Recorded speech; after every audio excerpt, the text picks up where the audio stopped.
Siempre que estemos en Orihuela, siempre habrá unas palabras de Miguel Hernández. El corazón es agua, que se acaricia y canta. El corazón es puerta, que se abre y se cierra. El corazón es agua, que remueve, arrolla, se arremolina, mata. Señores, paso a presentar a la presidenta del Colegio de Geólogos, doña Nieves Sánchez Muitián, que hablará en nombre de los colegios y de la Escuela Politécnica Superior para explicarles a ustedes qué hacemos aquí los colegios.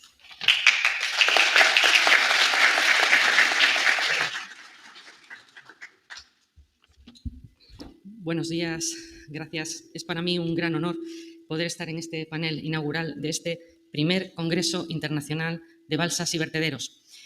Creo que lo primero, decir que los organizadores, Colegio de Ingenieros Agrícolas, Colegio de Ingenieros Técnicos Industriales, Colegio de Ingenieros Técnicos en Obras Públicas y la Escuela Politécnica Superior de Orihuela, la Universidad Miguel Hernández, hemos hecho un esfuerzo, una aportación que creo que es importante reconocer. Gracias. El hecho de que Orihuela, lo decía antes Joaquín, haya sido elegida sede de este congreso no es por casualidad, ya que es el municipio con mayor número de balsas del sureste español y de toda España. Se desarrollaron técnicas como para poder abrir zanjas de 1,50 m de ancho por 1,50 m de profundidad y esa tierra elevarla y formar chacras elevadas, como la que se ven acá, y se ven con cultivo, por ejemplo, ¿no? Son camellones, guaruaros, lo que sea. Y acá está la explicación técnica del calor, acumulación de calor, etc. Las lagunas, era sagrado. Las lagunas tienen su nombre y hacían reverencia, hacían fiestas religiosas para conservar el agua. Los reservorios, las cochas, que ahora se está revalorando todo ello y hay ahora una fiebre de construcción de coches. Inclusive creé un programa de Sierra Azul, lo que se llama, para hacer reservorios y coches justamente, y que ahora ya está tomando más fuerza. Y eso se tiene que utilizar la tecnología, geomembranas, geotextiles. Es vital. Dentro del Ministerio de Agricultura, la parte de jornadas especializadas en regadíos, y el curso internacional en el cual pues acuden diversos alumnos, personas con personas ya profesionales, incluso también de países iberoamericanos, porque el Ministerio lo que quiere es que se colabore con diferentes, los países de habla hispana e incluso países europeos. Es una de las cosas y estrategias fundamentales dentro del Ministerio. De hecho, yo estuve un año en Colombia, año y pico viviendo y dictando clases posteriormente en la Universidad de Santo Tomás, en Colombia, en la parte profesional mía, y actualmente pues estoy en el Ministerio de Agricultura. Hay diferentes formas de invertir el dinero, como decía, hay una parte importante que es la parte del PRTR, pero hay una parte que es convenio tradicional con la Sociedad Estatal SEIASA, en la cual estamos ejecutando 33 balsas con fondos propios del propio Ministerio, para ver un poco hacia dónde van los caminos. Ya sé que las administraciones autonómicas también están haciendo y las propias comunidades de regantes también están desarrollando actuaciones de balsas. Eso nos llevará a ciertos problemas dentro de todos los que estáis aquí con el tema de poder incorporar los materiales a tiempo. Sabemos que es un reto para todos hoy en día. Yo creo que es una de las preguntas que nos hacemos. Si somos capaces de que en este caso de las balsas, tengan las láminas suficientes, los materiales suficientes, geotextiles suficientes a tiempo para poder desarrollar estas inversiones. Pero bueno, habrá que correr y seguramente que en España siempre hemos demostrado que las actuaciones se ejecutan y llegamos siempre a buen término. Para mí es un honor presentar al siguiente ponente, a Ricardo Abadía Sánchez. Esta es la rotura del calado del agua, no se ve bien los calados que hay, los calados en torno a 1 metro, 1,5 metros. Esto es la rotura simulada. Esto, repito, es la simulación hecha con el programa IBER. Y luego vamos a ver la rotura real como ocurrió. Fue el 20 de marzo a las 8 de la mañana. Se ve aquí la fotografía aérea, en la fotografía aérea se ve la rotura, que como vemos es muy parecida a la de la simulación. La toma interior estaba anulada, es decir, la balsa estaba mal mantenida, se tomó una mala decisión, se anuló la toma, no se arregló porque vio que había problemas y eso no fue motivo para que dejara de romperse y se puso esta toma exterior a modo de sifón. Esa es la caseta de bombeo para que veamos la fuerza del agua, eso es como quedó la caseta de bombeo. Esta es la bomba de fertilizante. 35 años de experiencia con muchísimas balsas que se han estado proyectando aquí. Solamente por eso tiene una experiencia que para mí, en fin, es difícil de batir. En este caso la rotura se produjo afortunadamente al pie del embalse exterior, pero si esta rotura que estáis viendo ahí se produce en el interior del dique, pues imaginaros lo que hubiera ocasionado, porque esas roturas son con mucho las más peligrosas, porque fijaros el agua, lógicamente, con la presión a la que sale. O sea, que son filtraciones, pero filtraciones con una carga hidráulica muy grande. Van a hablar de otros sistemas para detectar fugas, para detectar humedades, o sea, para tener información de si la geomembrana ha sufrido alguna rotura o algún Empezamos a hablar, conformamos un equipo, metemos geólogos, metemos estructuristas, gente especialista en la materia, Vemos la geología, la estabilidad de taludes, los drenajes interiores y exteriores, muy importante el drenaje interior de esta balsa, drenajes en cuanto a dren chimenea, que toda esta balsa en el terraplén principal lo lleva. Esta es la planta general del proyecto de 2022. Son plantas muy pequeñas. El generador 1 de la casa comercial del fabricante Isigénere, tenemos el generador 2 de la planta de Mica y un generador en tierra que será el generador número 3 con las mismas, que replicando los mismos azimutes y las mismas inclinaciones intentaremos medir los contrastes de producción de las plantas. Nosotros creemos firmemente en la ventaja de la fotovoltaica flotante, por lo que hemos planeado otras actuaciones y en cuanto al estudio económico estamos viendo que desde 2021 hasta 2024 la cifra de euro por vatio pico se empieza a acercar a las terrestres y se empieza a ser muy atractiva de cara a todas las administraciones que están pensando en montar este tipo de soluciones. Aquí veis un poco el concepto de la interpretación que hemos hecho nosotros para solucionar una estructura solar flotante.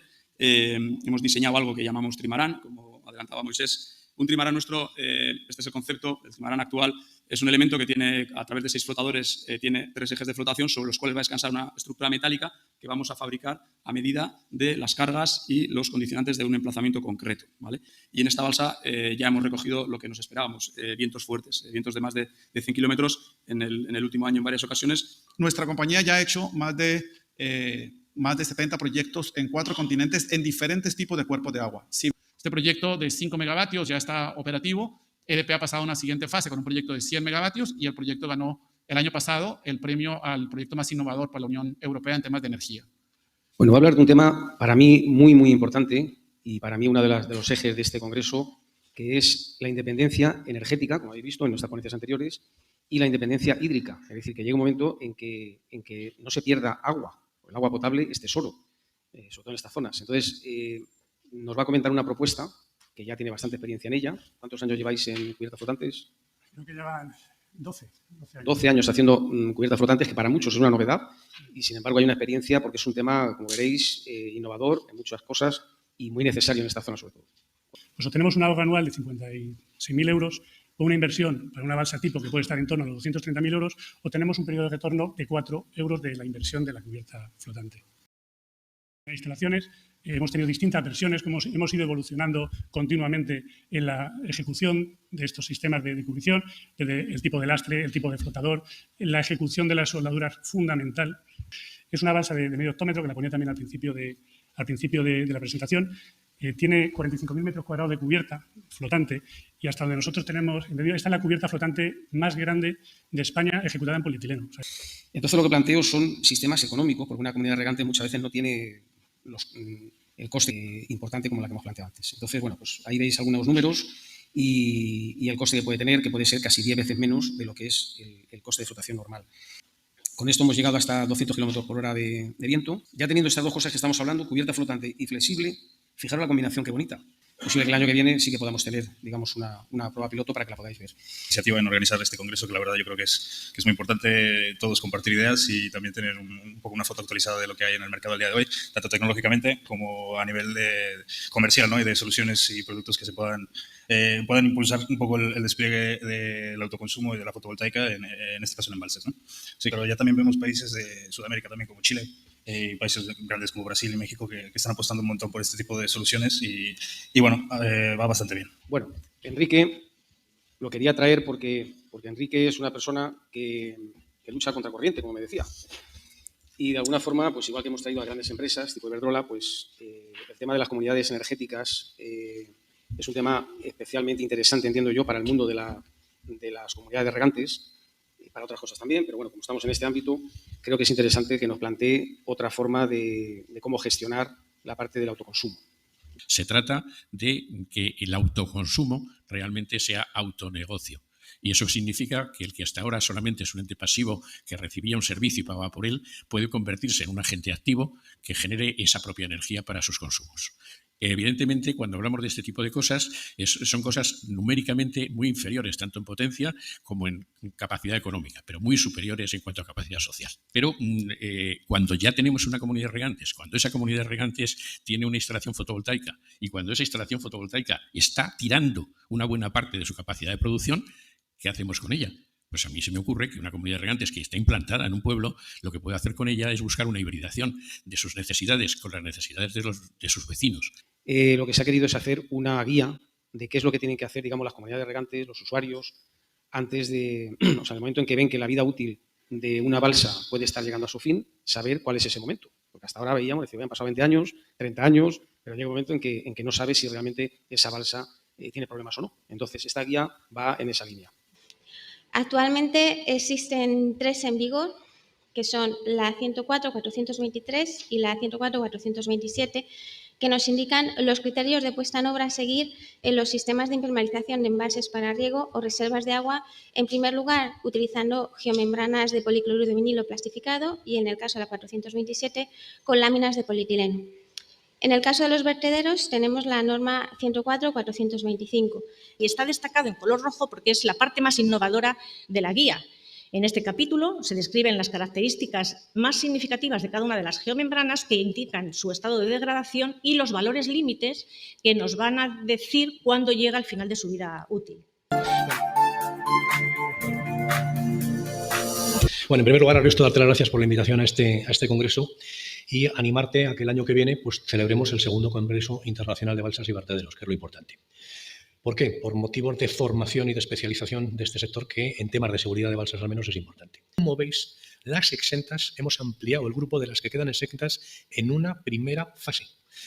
¿Por qué? Porque lo que queremos es estudiar mucho más ese grupo que ahora va a quedar exento. Queremos, siguiendo un poco lo que alguien dijo esta mañana, queremos analizar esas 60, 70.000 balsas que hay en todo el territorio para tratar de ver exactamente las más pequeñas cómo son, qué características tienen y, por lo tanto, cómo aplicar unas normas de seguridad que sean acordes a ese grupo de balsas.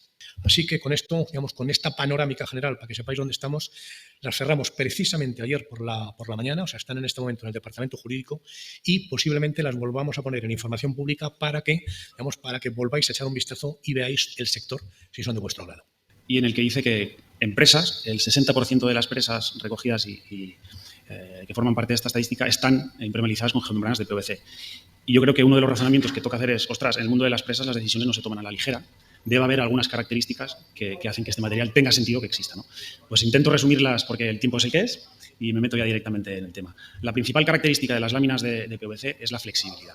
Pues el objetivo fundamental es diseñar un nuevo sistema de riego sostenible a escala piloto. Hemos cogido como una hectárea de terreno, no hemos plantado 3 macetas, sino un experimento bastante extenso y en él pues hemos hecho varias tesis diferentes con objeto de avanzar más rápido en el proyecto. Y durante 2022 y 2023 estuvimos colaborando con la Universidad Politécnica de Cartagena en un proyecto que creo que están por encima de las 180 balsas analizadas. Se hizo todo con otra técnica que se llama tomografía eléctrica, que es un sistema que genera una diferencia de un campo eléctrico generando un polo o varios polos de corriente y midiendo la diferencia de potencial, obtienes una resistividad y obtienes los volúmenes de purín y si hay vertido en el suelo. Contaminación de suelos, básicamente.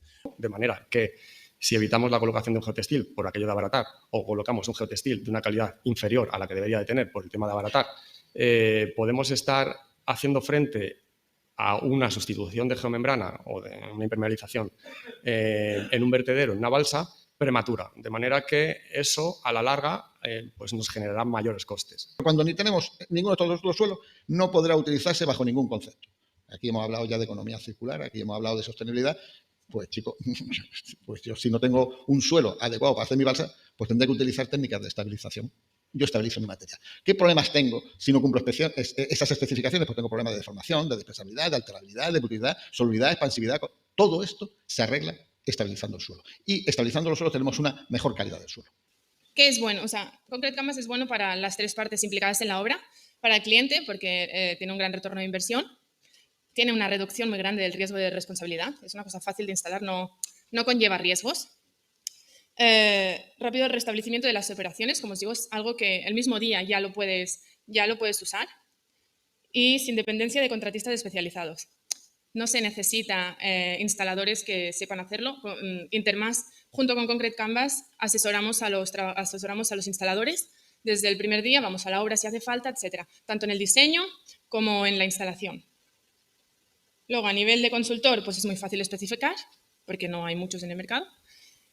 Certificación. De alguna forma, un laboratorio, si no es independiente, se debe de saber claramente que no es independiente. Por ejemplo, aquí hay fabricantes, como puede ser CEMOS, o sea, como puede ser Sotrafa o Atrafil, que tienen un laboratorio estupendo, mucho mejor que el mío. Sin embargo, no son independientes. Por tanto, en obra no tiene sentido ninguno que estén trabajando, puesto que ellos, a lo mejor, cuando están controlando su material, pues no parece que sea decoroso, ¿no? Entonces, una cosa que ya, por ejemplo, Traxa está empezando a plantear en sus obras, cuando hace pliegos, los pliegos de condiciones, que haya una declaración jurada de que no pertenece ni a un grupo de instaladores ni de fabricantes. Que parece, como os digo, de perogrullo, pero está pasando. A ver, este sitio es el que menos se tendría que decir esto, porque aquí es donde más concienciados está de la importancia de los geosintéticos, pero en la universidad, el grupo de investigación al que pertenezco trabaja mucho con carreteras o con obras de ferrocarril, y eso es un desierto en cuanto a ensayos de control de calidad de geosintéticos, pero absoluto. Es decir, siguen siendo, no me acuerdo la palabra que usaba esta mañana Ariosto, pero siguen siendo los trapos. Directamente. Y claro, y sí que evidentemente aquí todo el mundo ya sabe que son un producto de importancia estructural. Por ejemplo, aquí vemos un talud con una geomanta al lado derecho de ustedes y sin geomanta al lado izquierdo. Entonces, básicamente los geosintéticos lo que están ayudando es a proteger las raíces. Como podemos ver en el talud, por ejemplo, de la izquierda, pues se presentan cárcavas gracias a la lluvia o a la escorrentía. Entonces, esto es lo que se busca evitar implementando este tipo de geosintéticos. Son las siguientes. Son semillas de plantas muy seleccionadas, resistentes, tipo C4, son herbáceas perennes y cuya principal característica son las raíces profundas y se desarrolla en cualquier tipo de litología y clima. Eliminamos la erosión en suelos estériles y materia orgánica. Hemos seleccionado plantas pioneras que colonizan los taludes para que las plantas endémicas puedan introducirse. Es una restauración, por lo tanto, ecológica con aumento de la diversidad. Se reduce la infiltración de agua en el terreno, ya que con la lluvia las plantas se inclinan hacia la base del talud y lo impermeabilizan con un efecto tejado.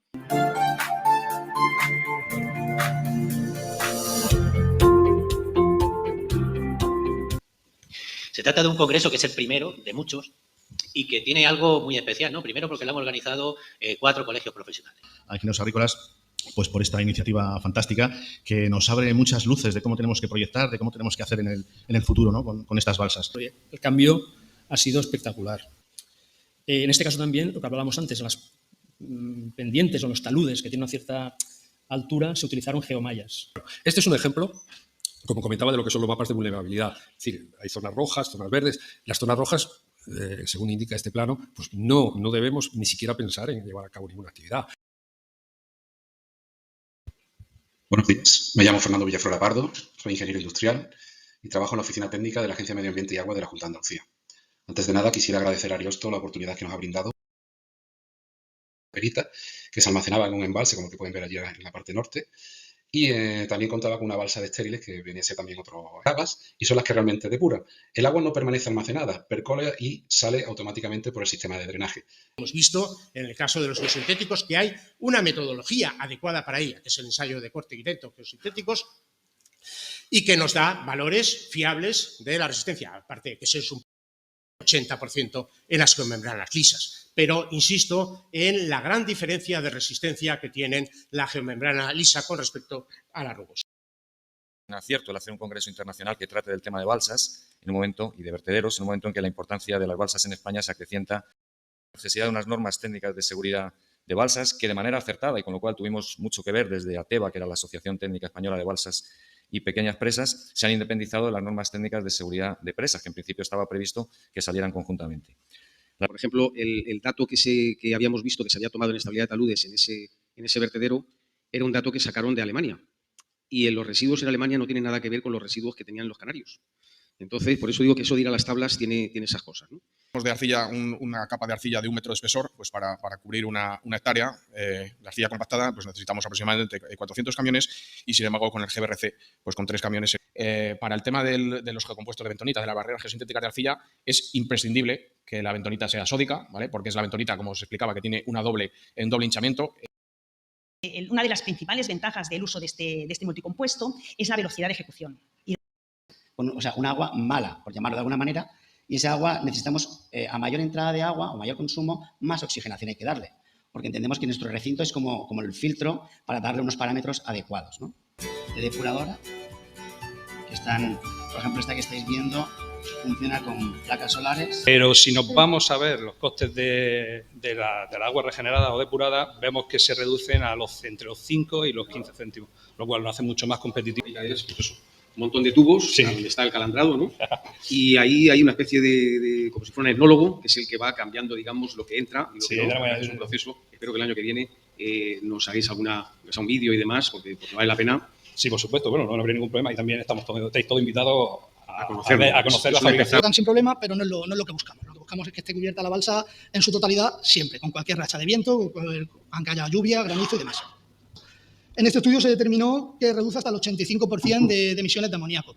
Bueno, soy Rafael Sánchez, jefe de Servicio de Minas de la Dirección General de Energía de la Comunidad de Murcia. En primer lugar, agradecer a la organización del Congreso pues, que haya contado con nosotros y con el Colegio de Ingenieros de Minas de Levante para pues exponerles un poco a través de esta ponencia lo que estamos haciendo en la Comunidad de Murcia, de manera que siempre está la misma superficie de hueco abierta. Destacar simplemente que el Ministerio, con el tema de actuaciones para el Mar Menor, va a actuar sobre 9 de ellas, 9 de estas peligrosas, con un importe más o menos de 100 millones de euros. Clinocilolita de sodio, de potasio y de calcio. Estas se utilizan también en la agricultura como mejoradores de suelo. Entonces, bueno, acá yo estoy en CETA Brasil, ¿sí? Pero nosotros trabajamos con CEO Group, que es como una colaboración de otros países, CETA Brasil, CEO Group Portugal, Italia, CETA Colombia y Perú. Tengo que solo medir el agua realmente gravífica, que es el agua del lixiviado. ¿Dónde la mido? Pues la cojo con un dispositivo que está inclinado, pongo una tubería filtrante y abajo tengo una cámara de acumulación. En esa cámara de acumulación ya saco con una bombita, con un rodete de tigón y me lo llevo al laboratorio. En la arqueta de drenaje es donde tenemos el espectrofotómetro puesto, de tal manera que nos detecta, 1, cuando se produce un evento de rotura y 2, la cantidad exacta en tiempo real de nitrato y de fosfato que se está produciendo. ¿Para qué? Para que no me contamine abajo. Al dar esa alarma, si los niveles son contaminantes, tenemos que actuar con mayor rapidez que si los niveles no son contaminantes. Bueno, el sistema es muy sencillo, como veis. Si nos dirigimos a la parte donde está, a la parte derecha, en la primera imagen de la derecha, ahí tenéis un embalse. Entonces, ese embalse, veréis que hay esa traza azul que simulamos un recorrido con fibra óptica. Y también ponemos un caso que sería una infraestructura hidráulica, una ciudad, una canalización, porque hay que tener en cuenta que nosotros podemos lanzar longitudes hasta de 50 kilómetros de fibra óptica en continuo. Y aquí tengo la distancia al interrogador. El interrogador es ese punto de la fibra óptica que yo he lanzado con láser y que me está diciendo, óigame, hay un punto de diferencia de temperatura, por tanto hay una rotura. Todos sabemos la dificultad que puede haber en un vertedero en un momento determinado por un lixiviado que no sabemos de dónde viene. Hay que actuar antes. El objetivo de este estudio es valorar económicamente, es decir, poner número a ese efecto, a ese efecto de barrera que tiene la geomembrana y cómo está beneficiando positivamente al medio ambiente y a la sociedad. Y este sería el impacto positivo de los contaminantes que estamos evitando gracias a la geomembrana. Cuando aumenta la durabilidad de la geomembrana en una geomembrana de altas prestaciones, pues tenemos un impacto ambiental positivo mayor, ¿vale? Esta tarde os va a acompañar el técnico que ha llevado la obra del sellado del puntal del búho. Y bueno, yo creo que es que este tipo de congresos son fundamentales. En la Comunidad Valenciana no cuenta con vertedero de residuos peligrosos, por ejemplo. Y aquí tenemos industrias que generan unos residuos que el único tratamiento que existe a día de hoy es un vertedero de residuos peligrosos. Entonces, que esas industrias que están en la Comunidad Valenciana tengan que llevar esos residuos peligrosos a otras comunidades autónomas o a países vecinos, pues tiene un sobrecoste, ¿no? para su actividad económica. Ha sido un gusto estar aquí desde las 9:20 escuchando a todos los ponentes, porque la verdad es que se agradecen jornadas técnicas, porque a veces pues uno tiene que escuchar otro tipo de jornadas en las que no aprendes nada, pero hoy pues yo he aprendido cosas y me lo he pasado muy bien, la verdad. Entonces, nada más. Espero veros el año que viene, que se vuelva a repetir y, por supuesto, podéis contar con la Dirección General de Calidad y Educación Ambiental para estar aquí el año que viene. Muchas gracias.